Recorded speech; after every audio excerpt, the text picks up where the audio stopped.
క్రీస్తునందు మీకందరికీ శుభం. ప్రార్థన చేసుకొని వాక్య ధ్యానములోకి వెడదాము. కృపాసత్య సంపూర్ణుడా మా పరమ తండ్రి, నీకు మా హృదయపూర్వకమైన కృతజ్ఞతాస్తుతులు. నిన్ను మహిమపరుస్తున్నాము. నీ ప్రియకుమారుడైన యేసుక్రీస్తునందు పరలోక ఆశీర్వాదాలన్నీ మాకు అనుగ్రహించావు. నీకు మా కృతజ్ఞతాస్తుతులు. మా శ్రోతలను ఆశీర్వదించి వారి కుటుంబములను కాచి కాపాడండి. వారి ప్రతి అవసరతను క్రీస్తునందు మహిమలో తీర్చండి.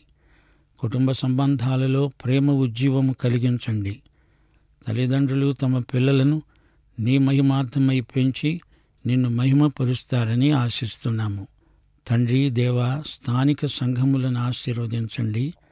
సంఘ కాపరులను, నాయకులను, పరిచారకులను ఆశీర్వదించండి.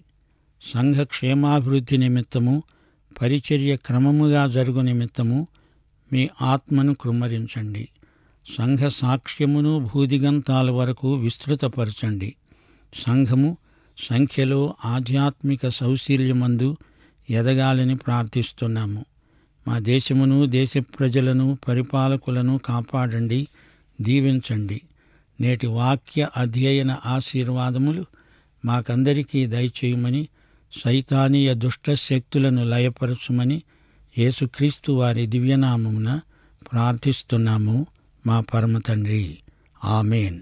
ప్రియ విశ్వాసులారా, మన పాఠం ప్రసంగి. దానికి ఉపోద్ఘాతం వినండి. ప్రసంగి గ్రంథ రచయిత సొలొమోను. ఈ రచయిత జీవితాన్ని కాచి వడబోసి చివరికి ఈ గ్రంథాన్ని రాశాడు. సామెతల గ్రంథం రాసింది సొలొమోనే. అయితే సామెతల గ్రంథానికి, ప్రసంగి గ్రంథానికి ఎంతో తేడా కనిపిస్తోంది. సామెతల గ్రంథంలో సొలొమోను జ్ఞానం కనిపిస్తోంది. అయితే ప్రసంగి గ్రంథంలో అతని అవివేకం, అజ్ఞానం బట్టబయలైంది. ప్రసంగి గ్రంథం సొలొమోను ఆత్మకథ. ఇందులో ఎంతో నాటకీయత కానవస్తోంది. ఈ సందర్భంలో తాను దేవునికి ఎంతో దూరమైపోయి ఉన్నాడు. ప్రసంగి ఈ గ్రంథ శీర్షిక. ప్రసంగి ఒక బోధకుడు, వేదాంతి, తాత్వికుడు.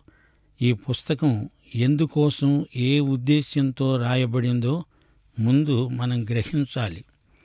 ఈ పుస్తకంలోని ప్రధానాంశమేది? దాన్ని మొదట గ్రహించాలి. ఈ గ్రంథంలోని ప్రత్యేకత ఇదే. ఈ రచయిత మనస్తత్వం విలక్షణమైనది. ఈ గ్రంథంలోని వేదాంతమంతా మానవుడి స్వంత ఆలోచనలు, విశ్లేషణాత్మకమైన తీర్మానాలు కానవస్తాయి. కొన్ని వచనాలలో మానవుడి తర్కం వినిపిస్తుంది. కొందరు నాస్తికులు ప్రసంగి గ్రంథాన్ని తమ వాదనలను సమర్థించుకోవడానికి వాడుకునే ప్రయత్నం చేయడం చాలా విడ్డూరమనిపిస్తుంది. నిర్దేవులకు, విమత వేదాంతులకు ఈ గ్రంథం ద్వారా కనువిప్పు కలగాలని దేవుని ఉద్దేశ్యం. ఈ గ్రంథాన్ని వారు వక్రీకరించి విపరీత భాష్యం చెప్పడం ఎంతైనా శోచనీయం. ఏదో వచనాన్ని ఎత్తి సందర్భం నుంచి తప్పించి వంకర అర్థం చెప్పటం అనర్థకం. దేవుడు లేకుండా మనిషి హాయిగా ఉండడానికి ప్రయత్నిస్తున్నాడు. ఈ రోజున కూడా అనేకులు చేస్తున్న పని ఇదే. సొలొమోను మహాజ్ఞాని. అతనికి ఆ జ్ఞానం దేవుడిచ్చిందే. లోకంలో ప్రతి శాస్త్రాన్ని అధ్యయనం చేసి పరిశోధించాడు సొలొమోను. అంతా చూచిన తర్వాత అంతా వృధా అనే తీర్మానానికి వచ్చాడు. అతడు మహాజ్ఞాని. అంతా వ్యర్థం అంటున్నాడు. అంతా శూన్యం, నిరర్ధకం. ఇహలోక జీవితంలో దేనివల్ల ఆత్మకు తృప్తి కలగదు, మనస్సుకు నెమ్మది అంటూ ఉండదు. యోబు అంతటి వాణ్ణి, అందరిచేత నీతిమంతుడు అనిపించుకున్నవాణ్ణి దేవుడు వేలుపెట్టి చూపి నీవు పాపివి అన్నాడు. అలాగే ప్రసంగి గ్రంథం మహాజ్ఞాని సొలొమోను రచన. అతడు దేవుని దృష్టిలో ఎంత అధమస్థుడో, పాపో తేటగా చూపబడింది. మానవ జ్ఞానులు, పట్టభద్రులు, మేధావులు ప్రసంగి గ్రంథంలో నేర్చుకోదగిన పాఠం ఇదే. నీవు ఎంత జ్ఞానివైనా, నీవు మానసికంగా ఎంత ప్రవీణుడివైనా, రక్షించబడని వాడివైతే దేవుని దృష్టిలో నీవు వ్యర్థుడివే, మూర్ఖుడివే. స్వనీతిపరాయణులకు, ఈ గ్రంథం చెంపదెబ్బ. మానవుడు సేకరించిన జ్ఞానం, ఇహలోక విజ్ఞాన సమాచారం అంతా దేవుని దృష్టిలో ఎందుకు కొరగాదు. ప్రసంగి గ్రంథం మనకు ఏమి నేర్పుతోందంటారు? క్రీస్తు లేకుండా ఏ మానవునికి ఆత్మతృప్తి లభించదు. లోకమంతా సంపాదించుకున్నా అది ఆత్మను తృప్తిపరచజాలదు. లోకములో అందరూ అవి ఇవి కావాలని వెంపర్లాడతారు. కాని అవన్నీ హృదయ శాంతిని, తృప్తిని ప్రకల్పన చేయజాలవు. వస్తువాహనాలతో హృదయం తృప్తి చెందదు. ప్రసంగి గ్రంథంలోని సందేశమిదే. లోకములో నుండి వైదొలగాలి, మన ప్రేమను క్రీస్తునందే నిలపాలి. యేసు ప్రేమ లోతెంతో మనము మానవ బుద్ధితో చూడలేము. ఈ గ్రంథంలో కీలక వచనం వ్యర్థం. ఈ మాట ఈ ప్రసంగి గ్రంథంలో 37 సార్లు వస్తుంది. సూర్యుని కింద అనే మాట 21 సార్లు వస్తుంది. లెక్కపెట్టి చూసుకోండి. నా హృదయంలో అనుకున్నాను అనే మాట పదే పదే వస్తుంది. మానవ హృదయాలోచనలను ఈ గ్రంథం తవ్విపోస్తుంది. మానవుడు ఎన్నెన్నో ప్రయోగాలు చేస్తాడు. తన తెలివితేటలను ఏదో విధంగా వ్యక్తం చేయడానికి ఎంతో కృషి చేస్తాడు. ఆకాశము కింద ఉన్నదంతా వ్యర్థం. ఎందులో తృప్తి కలుగుతుందా అని ప్రసంగి పలు ప్రయోగాలు చేశాడు. శాస్త్రీయ విజ్ఞానమా, వేదాంతమా, సుఖభోగాల, వస్తువాహన సమృద్ధిలోన, నిరాశావాదమా, అహంభావమా, మతమా, భాగ్యమా, నైతిక సాధనాల, ఎందులోనూ మన జీవితానికి గమ్యం కనిపించదు. చిట్ట చివరికి ప్రసంగి చేతులు వెల్లికల వేసి అంటున్నాడు, ఇదంతా విన్న తరువాత తేలిన ఫలితార్థమిదే. దేవుని యందు భయభక్తులు కలిగి ఉండి ఆయన కట్టడలను అనుసరించి నడుస్తూ ఉండాలి. మానవ కోటికి ఇదే విధి. గూఢమైన ప్రతి అంశమును గురించి దేవుడు విమర్శ చేసేటప్పుడు ఆయన ప్రతి క్రియను అది మంచిదే కాని చెడుదే కాని తీర్పులోకి తెస్తాడు. వింటున్నారా? సొలొమోను ప్రసంగి, బోధకుడు అంటే కోహెలెత్. సొలొమోను తన అవసాన దశలో ఈ గ్రంథం రాశాడు. క్రీస్తుపూర్వం 931 ప్రాంతంలో సొలొమోను రచించిన గ్రంథమిది. నిజమై, యథార్థమై, మానవీయమైన విలువలు ప్రసంగి వెతుకుతున్నాడు. లాభం, వ్యర్థం, ఆకాశము క్రింద, సూర్యుడి కింద గాలిని మూట కట్టడం, ఇలాంటి తలంపులు ఈ గ్రంథంలో అంతటా వినిపిస్తాయి. ప్రసంగి సంఘాలను ఉద్దేశించి మాట్లాడుతున్నాడు. ఉపదేశకుడు, బోధకుడు, గురువు. మొదటి రాజులు 11వ అధ్యాయంలో సొలొమోను ఆధ్యాత్మిక క్షీణదశను చూడవచ్చు. దేవుని దృష్టిలో అది చెడు నడత. అతని భార్యలు అన్యురాండ్రు. వారిని సంతోషపెట్టడానికి ఆ విధంగా ప్రవర్తించాడు. 40 సంవత్సరాలు ఇశ్రాయేలు జాతినంతా ఏకఛత్రాధిపత్యంగా పరిపాలించాడు సొలొమోను. చివరి రోజుల్లో ఏమిటి ఇలా చేశాడు? అసలు జీవితమంటే ఏమిటి? ఈ లోకంలో విలువలు ఎలాంటివి? ఇలాంటి జటిల సమస్యలు అవగాహన చేసుకోవడానికి ప్రసంగి ఒక ప్రత్యేకమైన ఆలోచనా ధోరణిని మనకు పరిచయం చేస్తుంది. తన అనుభవమంతా చిలికి చిలికి అందులో నుండి ఈ నవనీతాన్ని తీశాడు. జ్ఞాన సాహిత్యమిది. జ్ఞానం ప్రయోగశీలమై మనకు అదే భక్తి అవుతుంది.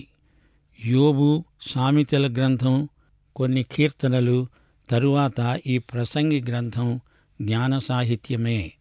పవిత్రమైన భావ పరిణతిలో భక్తి ఎలా ప్రతిఫలిస్తుందో ప్రసంగి గ్రంథం మనకు తేట తెల్లం చేస్తోంది.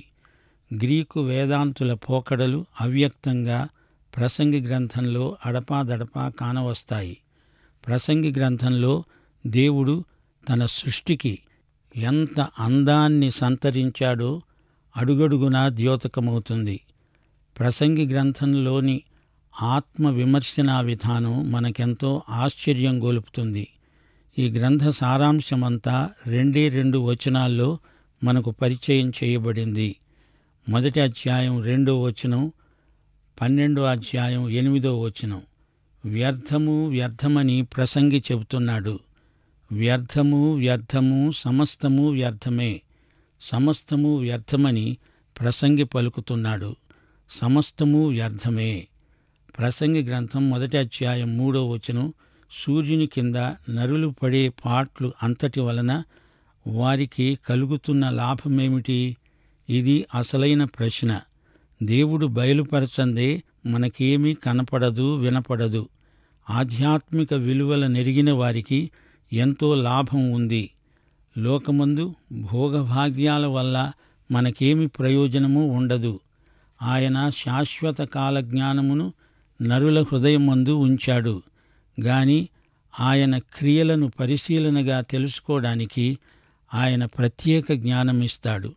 సూర్యుని కింద ఉన్న జ్ఞానమే కాదు, సూర్యుని పైన ఉన్న పరలోక జ్ఞానం కూడా దేవుడు మనకిస్తాడు. ప్రసంగి ఆశావాది, నిరాశావాది కాడు. ప్రసంగి సృష్టికర్త అయిన దేవుణ్ణి మహిమపరుస్తున్నాడు. ఈ గ్రంథం ఫలశ్రుతి. దేవుని యందు భయభక్తులు కలిగి ఉండండి. ఆయన కట్టడలను అనుసరించి నడుచుకోండి. దేవుడే మనందరికీ తీర్పరి. ప్రసంగి గ్రంథం 11వ అధ్యాయం 9వ వచనం. యువకుడా, నీ యువదశయందు సంతోషపడు. నీ హృదయాన్ని తృప్తిగా ఉంచుకో. ప్రియ విశ్వాసులారా, ఒకటి మాత్రం మరచిపోకండి. బైబిలు ఆధారం లేని ఏ సిద్ధాంతాన్ని అంగీకరించవద్దు. ఎఫెసీ పత్రిక 4వ అధ్యాయం 14వ వచనం. మనము పసిపిల్లలమై ఉండి మనుష్యుల మాయోపాయముల చేత వంచనతో తప్పు మార్గమునకు లాగే కుయుక్తితో గాలికి కొట్టుకొని పోయేటట్లు కల్పించబడిన ప్రతి ఉపదేశమునకు ఇటూ అటూ కొట్టుకొని పోతూ అలల చేత ఎగురగొట్టబడిన వారమైనట్లు ఉండకూడదు. దేవునికి స్తోత్రం. ఇదే సందేశం ప్రసంగి గ్రంథం మనకు బోధిస్తున్నది. యోహాను సువార్త 5వ అధ్యాయం 39వ వచనంలో ప్రభువన్నాడు, లేఖనములందు నిత్య జీవము కలదని తలంచుతూ వాటిని పరిశోధిస్తున్నారు. అవే నన్ను గూర్చి సాక్ష్యమిస్తున్నాయి. యోహాను సువార్త 14వ అధ్యాయం 6వ వచనంలో మరో సందర్భంలో ప్రభువన్నాడు, నేనే మార్గము, సత్యము, జీవము. ప్రసంగి కూడా జీవిత విలువలు క్రీస్తునందే ఉన్నాయని చెప్పి మనల్ని సవాలు చేస్తుంది. ప్రసంగి ఈ లోకపు సుఖభోగాలతో ముఖం మొత్తిపోయి విసిగిపోయి ఇదంతా వ్యర్థమని చెప్పి దేవుని వైపునకు మన ధ్యానాన్ని మరల్చే ప్రయత్నం చేస్తుంది. సమకాలీన సమాజంలో భౌతిక ధన కనక వస్తువాహనాల మీద మోజు ఎక్కువైపోతున్నది. ప్రసంగి గ్రంథం అలాంటి వారికి గొప్ప కనువిప్పు కాగలదు. కొలసీ పత్రిక 3వ అధ్యాయం 1వ వచనం. మీరు క్రీస్తుతో కూడా లేపబడిన వారైతే పైనున్న వాటినే వెతకండి. ఇదే ప్రసంగి గ్రంథ సందేశ సారాంశం. ప్రసంగి గ్రంథంలోనే కాదు, పాత నిబంధన గ్రంథాలన్నిటిలో క్రీస్తు ప్రబోధాలే ప్రవచనప్రాయంగా ధ్వనిస్తాయి. మత్తయి సువార్త 5వ అధ్యాయం 17వ వచనంలో ప్రభువన్నాడు, ధర్మశాస్త్రమునైనా ప్రవక్తల వచనములనైనా కొట్టివేయడానికి వచ్చానని మీరు అనుకోవద్దు. నెరవేర్చడానికే గాని కొట్టివేయడానికి నేను రాలేదు. పౌలు దేవుడిచ్చే జ్ఞానాన్ని గురించి ప్రసంగి గ్రంథంలాగే మాట్లాడాడు. ఆహా, దేవుని బుద్ధిజ్ఞానముల బాహుళ్యము ఎంతో గంభీరము, ఆయన మార్గములెంతో అగమ్యములు. పౌలు మరో సందర్భంలో ప్రసంగి గ్రంథ భాషే మాట్లాడాడు.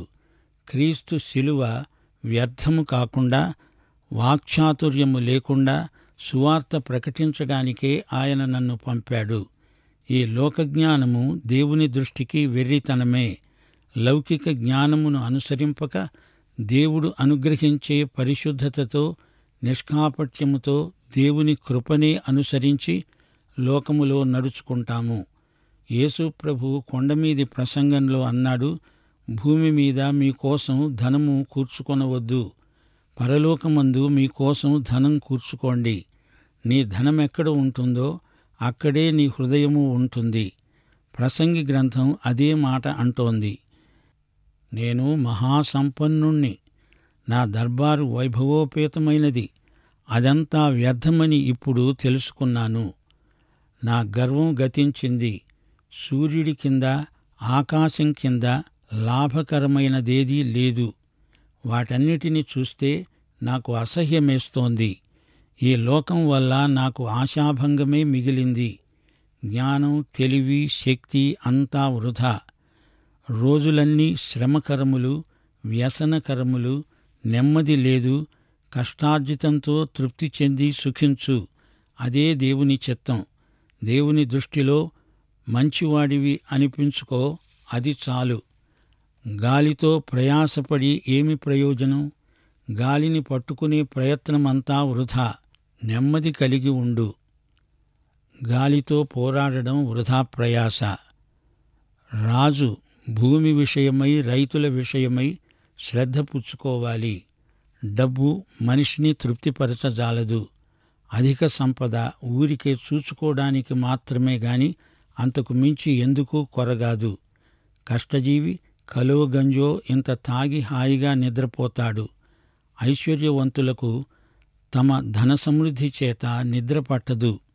ఆస్తిపరుడు తనకున్నదంతా దాచిపెట్టి నాశనాన్ని కొని తెచ్చుకుంటాడు. అవసాన దశలో అతని చేతిలో ఏమీ ఉండదు. దేవుని యందు భయభక్తులు కలిగి ఆయన కట్టడలను అనుసరించి నడుచుకోవాలి. మానవ కోటికి ఇదే విధి. ఆధ్యాత్మిక విలువలను మానవుడు అమలుపరచాలి. వాటిని కోల్పోతే అంతా పోగొట్టుకున్నట్టే. మత్తయి సువార్త 22:37 నీ పూర్ణ హృదయముతో, నీ పూర్ణాత్మతో, నీ పూర్ణ మనస్సుతో నీ దేవుడైన ప్రభువును ప్రేమించాలి. ద్వితీయోపదేశకాండం 6:5 కూడా ఇదే మాట అన్నది. పూర్ణ హృదయం, పూర్ణాత్మ, పూర్ణ శక్తి గలవారై యెహోవాను ప్రేమించాలి. ఆధ్యాత్మిక విలువల్లో ఇది మొదటిది. పొరుగువారి పట్ల మన వైఖరి ఎలా ఉండాలి? నిన్ను వలె నీ పొరుగువాణ్ణి ప్రేమించాలి. లేవియకాండం 19:18 కీడుకు ప్రతి కీడు చేయకూడదు. నీ ప్రజల మీద కోపముంచుకొనక నిన్ను వలె నీ పొరుగువాణ్ణి ప్రేమించాలి. అపొస్తలుడైన పౌలు 1 కొరింథీ 12:13-14 ఆత్మవరాలను గురించి ప్రస్తావించాడు. యోవేలు ప్రవచనం, సర్వజనుల మీద దేవుని ఆత్మ కుమ్మరింపు. ఆ దినమున యెహోవా నామమును బట్టి ప్రార్థన చేసే వారందరూ రక్షించబడతారు. అపొస్తలుల కార్యములు 2 చెప్పబడింది. ఆ రోజు కడవరి వర్షం. దర్శనాలను గురించి ప్రసంగి ఏమన్నాడు? ప్రసంగి 5:3 విస్తారమైన పనిపాటుల వలన స్వప్నం కలుగుతుంది. పెక్కు మాటలు పలికేవాడు బుద్ధిహీనుడవుతాడు. దేవుడు కలల ద్వారా మాట్లాడతాడు అంటే నీకు వచ్చిన ప్రతి కళ దేవుని స్వరం అనుకోవద్దు. 1 కొరింథీ 14:29 పౌలు ఏమన్నాడు?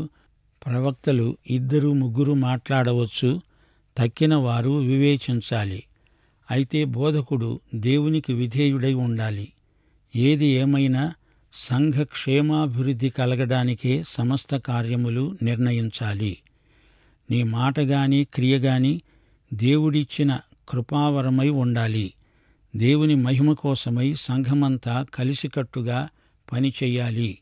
ప్రసంగి గ్రంథంలోని ఆధ్యాత్మిక సందేశాన్ని ప్రియ విశ్వాసులారా గుర్తించాలి. ఈ జీవితంలో ఎట్టి ఆధ్యాత్మిక విలువలున్నాయి? ఆధ్యాత్మిక సమస్యలకు భౌతిక పరిష్కారాలు దొరకవు. కేవలం అది మానవ జ్ఞానమే అయితే అది ఎందుకు కొరగాదు. సుఖభోగలంపటత్వం ఆధ్యాత్మికంగా అరిష్టదాయకం. దెబ్బకు దెబ్బతీయటం ఆధ్యాత్మిక ఓటమి. లౌకిక తత్వం, మానవీయవాదం ఆధ్యాత్మికమైనవి కావు. సృష్టిలో దేవుడు ఏర్పరచిన క్రమం ఉంది. దాన్ని మార్చగలనంటూ మానవుడు అనుకుంటే అది కేవలం మూర్ఖ చాపల్యమే. సృష్టి జీవులలో ఉన్న వైవిధ్యాన్ని, అసమానతను ఎవరు పోగొట్టగలరు, తొలగించగలరు? అణగద్రొక్కబడిన మనిషి ఉసురు దుర్భరమైంది. అంతకంటే చావు మేలనిపిస్తుంది. మత్సరం, కుళ్ళు అరిష్టదాయకమైన వైఖరులు. ఒంటరితనం భరించరానిది. సాంప్రదాయిక వారసత్వం, రాచరికం నిరర్ధకమైపోతుంది. నామకార్థ మతభక్తి కపట నాటకం. సుఖభోగపరాయణుల విలువలు అంతా హుళక్కి. జీవితమంతా కష్టపడి కష్టఫలాన్ని అలా చెత్తకుండీలో పడేసిపోయేవారు దౌర్భాగ్యులు. విలువలు లేని జీవితమంతా శూన్యమైపోతుంది. కొందరికి అన్నీ ఉన్నా అనుభవించలేని దైన్యం ప్రాప్తిస్తుంది. అంతా వృధా అనిపిస్తుంది. అన్నీ ఉన్నా ఏమీ లేనివాడై మనిషి చచ్చిపోతాడు.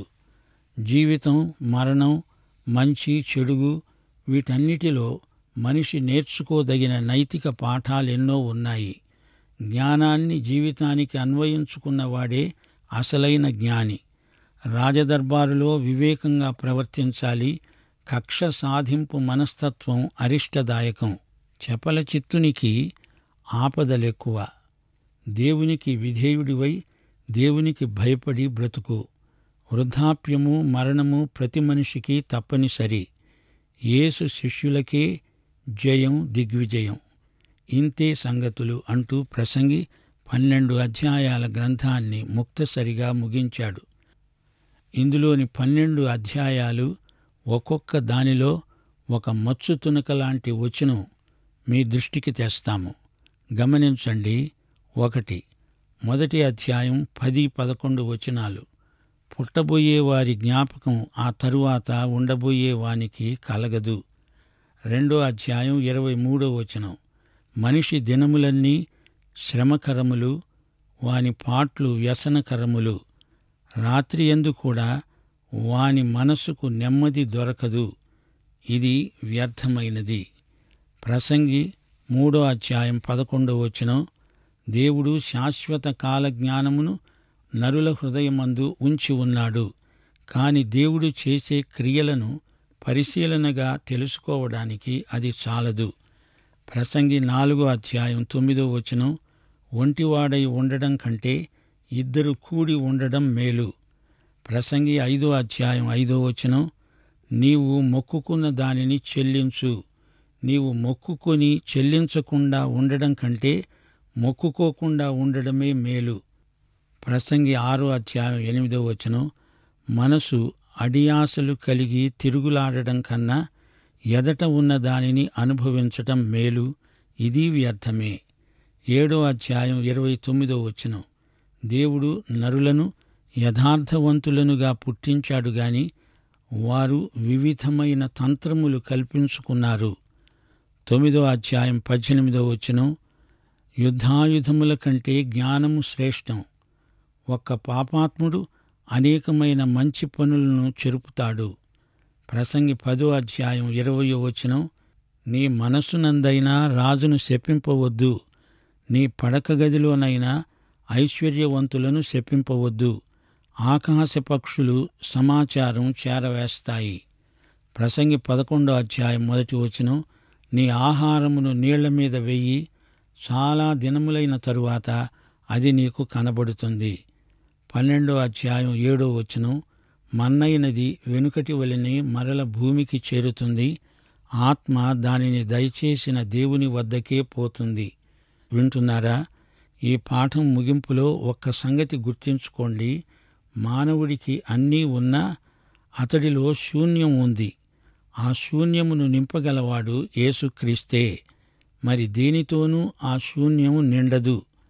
ప్రసంగి అంతా శూన్యము, వ్యర్థము అంటే అపొస్తలుడైన పౌలు 1 కొరింథీ 13వ అధ్యాయంలో యేసుక్రీస్తు ప్రేమ లేకపోతే నేను ఎన్ని గొప్ప కార్యాలు చేసినా నేను వ్యర్థుణ్ణే అన్నాడు. ప్రసంగి గ్రంథం క్రైస్తవులకు ఆధ్యాత్మిక విలువలు నేర్పే గ్రంథం. ఈ గ్రంథములో మరుగై ఉన్న యేసుక్రీస్తును నీ స్వకీయ రక్షకుడుగా ఎరుగుదువా? యేసునందలి ఆధ్యాత్మిక విలువలను దినదినమూ నీవు ప్రయోగాత్మకంగా అమలుపరుస్తున్నావా? అయితే ఈ పాఠమంతా నీ కోసమే. మన ప్రభు అయిన యేసుక్రీస్తు వారి దివ్య కృప, తండ్రి అయిన దేవుని పరమ ప్రేమ, పరిశుద్ధాత్మ యొక్క అన్యోన్య సహవాసము, సమాధానము మనకందరికీ నిత్యత్వము పర్యంతము తోడై ఉండునుగాక. ఆమేన్.